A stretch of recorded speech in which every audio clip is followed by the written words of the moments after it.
అదే RTV app వార్తల్ని క్షణాల్లో చదివే అవకాశం ఉంటుంది. ఒక న్యూస్ పేపర్, ఒక టెలివిజన్ ఛానల్ మీ చేతుల్లో ఎప్పుడు ఉంటాయి. అంతా ఎప్పుడు ఎన్నికలు వస్తాయా, ఎప్పుడు జగనన్నకి ఫ్యాన్ గుర్తుకు ఓటేద్దామా అని ఎదురు చూస్తున్నారనేది రాష్ట్రమంతా జరిగిన సిద్ధం సభలతోనే పూర్తిగా అందరికీ అవగాహన అయింది.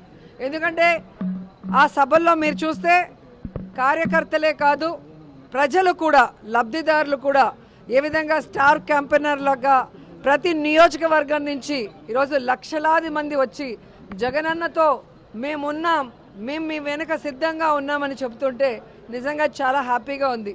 ఎందుకంటే ప్రజలకి మంచి చేయటం కోసం కష్టాలు అనుభవించి తప్పుడు కేసులు వాళ్ళు బనాయించిన చిరునవ్వుతో ముందుకు వెళ్ళి ఈరోజు ప్రజల ఆశీస్సులతో తిరుగులేని ముఖ్యమంత్రి అయిన జగన్మోహన్ రెడ్డి గారు తాను ముఖ్యమంత్రి అయిన మొదటి రోజు నుంచి ఏ విధంగా తన తండ్రి పేరు నిలబెట్టే విధంగా పరిపాలించారు పారదర్శకంగా అనేది మనం చూసాం. అందుకే ఈరోజు జగన్మోహన్ రెడ్డి గారు నేను మీ కుటుంబానికి మంచి చేశానని నమ్మితేనే నాకు ఓటేయండి అని దమ్మున్న నాయకుడిగా అడగటం జరిగింది. దేశంలో ఏ రాష్ట్రంలో ఏ ముఖ్యమంత్రి కూడా ఇంత దమ్ముగా ఎవరిని అడగలేరని కూడా ఈ సందర్భంగా తెలియజేసుకుంటున్నా. ఎందుకంటే చెప్పాడంటే చేస్తాడంతే, చేశాడు కాబట్టే ఈరోజు ధైర్యంగా అడగగలుగుతున్నారు. సో ఈరోజు ఎన్నికలు సమీపించాయి, కోడ్ వచ్చేసింది. సో జగన్మోహన్ రెడ్డి గారు 27వ తేదీ ఇడుపులపాయలో రాజశేఖర్ రెడ్డి గారికి నివాళులు అర్పించి ఆయన ఆశీస్సులతో మరి బస్సు యాత్ర స్టార్ట్ చేయబోతున్నారు. సో ప్రతి నియోజకవర్గంలో కూడా మేమంతా సిద్ధం, మా నియోజకవర్గం సిద్ధం అంటూ లీడర్సు, క్యాండిడేట్సు, ప్రజలు సిద్ధంగా ఉన్నారు. సో తిరుపతి వచ్చే లోపల మరి అందరూ కూడా సిద్ధంగా ఉండటానికి ఈరోజు మీటింగ్ పెట్టుకోవడం జరిగింది. చిత్తూరు ఆరు పూలతలపట్ల ఒక మీటింగు, అలాగే కాళహస్త్రి ఆరు నాయుడుపేటలో ఒక మీటింగు ఈ జిల్లాకి, పాత జిల్లాకి సంబంధించి అని చెప్పడం జరిగింది. సో మా కాన్ఫరెన్స్లో అందరూ అప్పుడే రెడీగా ఉన్నారు. ఎందుకంటే మొన్నే మీరు చూశారు, లక్షలాది మంది వచ్చినా కూడా ఇంకా మమ్మల్ని పిలవలేదు, మమ్మల్ని తీసుకెళ్ళలేదు. అదేంటో కానీ ఏ సినిమా యాక్టర్కి లేని క్రేజు జగనన్నకుంది. అది రియల్ హీరో. సో ఆయన చేసిన మంచి పనులు, ఆయన చేసిన సంక్షేమం, ఆయన చేసిన డెవలప్మెంటే ఈరోజు జగనన్న వెనక మేము సిద్ధమంటూ అందరూ ముందుకొచ్చారు. సో మళ్ళీ ప్రజలకు ఏం చేయబోతున్నానో మేనిఫెస్టో రిలీజ్ చేయబోతున్నారంటే ప్రతి ఒక్కరూ ఆతృతగా ఎదురు చూస్తున్నారు. ఎందుకంటే చెప్పిన ప్రతి వాగ్దానాన్ని నెరవేర్చిన జగన్మోహన్ రెడ్డి గారు మళ్ళీ రాబోయే ఎన్నికలకి కొత్తగా ఏం చెబుతారు, ఆయన చెప్పాడంటే చేస్తాడన్న నమ్మకంతో ఎదురు చూస్తున్నారు. కానీ చంద్రబాబు నాయుడు అండ్కో ఏదైతే ఒక టీం ఉందో, గత ఎన్నికల్లో మీరు చూసారు 2014లో వీళ్ళు కలిసి వచ్చారు.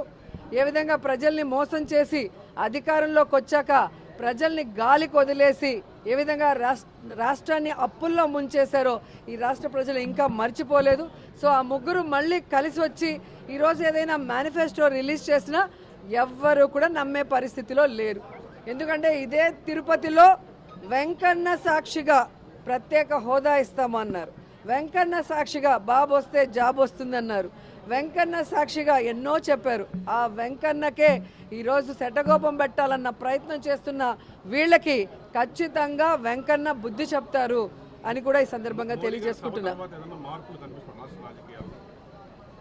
ఎప్పుడైతే తెలుగుదేశం పార్టీ, జనసేన వాళ్ళ అభ్యర్థుల ఫస్ట్ లిస్ట్ రిలీజ్ చేశారో ఆ రోజే రాష్ట్రమంతా మీరు చూశారు వైఎస్ఆర్సీపీ సంబరాలు చేసుకుంది. అంత ఏమంటారో అంత పేలవంగా ఒక candidate list Telugu Desam, Janasena release చేయడం జరిగింది. మొన్న ఈ ముగ్గురు కూటమి ఏదైతే ఉందో, బీజేపీ, తెలుగుదేశం, పవన్ కళ్యాణ్ మీటింగ్ జరిగిందో దాంతో అందరికీ అర్థమైపోయింది 175కి 175 వైఎస్ఆర్ కాంగ్రెస్ పార్టీ రాబోతుంది, మళ్ళీ జగనన్నే ముఖ్యమంత్రి కాబోతున్నారని. ఎందుకంటే ఈరోజు ఈ మీటింగ్కి బీజేపీ వాళ్ళు, జనసేన వాళ్ళు అందరూ కూడా బాయ్కాట్ చేశారు.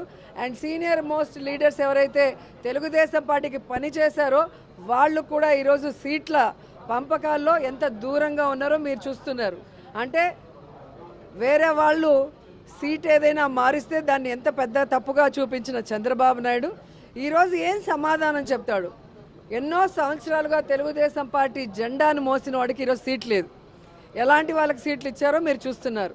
ఇక జనసేన గురించి అయితే చెప్పాల్సిన అవసరమే లేదు. 24 సీట్లు అన్నాడు, గాయత్రి మంత్రం అన్నాడు, అశోక చక్రంలో ఊచలు అన్నాడు. ఇప్పుడు 21కి ఇంకా త్రివిక్రమరావు డైలాగ్ రాసిచ్చినట్లేడు, అది చెప్పట్లేదు. ఆ 21లో కూడా దాదాపుగా 11 తెలుగుదేశం పార్టీ వాళ్ళు, మిగతా వాటిలో మెజారిటీ వైఎస్ఆర్ కాంగ్రెస్ నుంచి వెళ్ళిన వాళ్ళే ఉన్నారు. అంటే స్పష్టంగా పవన్ కళ్యాణ్ వెనక ఒక నాయకుడు కూడా లేడు అనేది ఇక్కడ అర్థమవుతుంది. అక్కడ మిగిలిపోయిన చెత్త, ఇక్కడ మిగిలిపోయిన చెత్తని ఏరుకొని క్యాండిడేట్లని అనౌన్స్ చేసుకునే దౌర్భాగ్య పరిస్థితికి రావటం అనేది మనం గమనించాలి. అండ్ ఈరోజు సీట్ల పంపకాలు కూడా కాన్స్టిట్యున్సీలు, ఎంపీలు కానీ ఎమ్మెల్యేలు మీరు చూస్తే ఎవరెవరికి ఏం అలాట్ చేస్తారో మీకు పూర్తిగా అర్థమైపోతుంది.